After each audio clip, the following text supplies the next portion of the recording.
అందరికీ శుభోదయం అండి. ప్రతి దేవతకి ఒక వాహనం ఉన్నాదని మనందరికీ తెలుసును కదండీ! శివుడికి నందీశ్వరుడు ఉన్నాడు. అమ్మ దుర్గమ్మకి ఇటు పెద్ద పులి ఉంది. అటు సింహవాహిని అని గూడా అంటారు. ఇటు వినాయకుడికి ఎలుక ఉంది. కుమారస్వామికి నెమలి ఉంది. విష్ణుమూర్తికి గరుడుడు ఉన్నాడు. అమ్మ లక్ష్మీదేవికి గుడ్లగూబ ఉంది. ఈ విధంగా ప్రతి దేవతలకి ఒక్కొక్క వాహనం ఉంది. అలాగే కుబేరుడికి గూడా ఒక వాహనం ఉందని తెలుసా? అందరి దేవుళ్ళకి అన్ని వాహనాలు ఉన్నట్లే కుబేరునికి నరవాహనం అండి. కుబేరుడికి నరుడే వాహనం చేసుకొని సర్వసుఖాలు అనుభవిస్తున్నాడు కుబేరుడు. మానవులకి కుబేరుడి బానిసలండి. మానవులందరూ కుబేరునికి బానిసలు.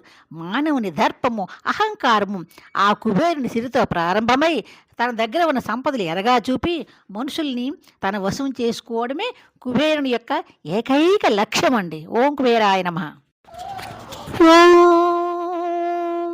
యక్షాయ కుబేరాయ వైశ్రవణాయ ధనధాన్యదీప్తాయే ధనధాన్య సమృద్ధిం దేహి దాపయా స్వాహా.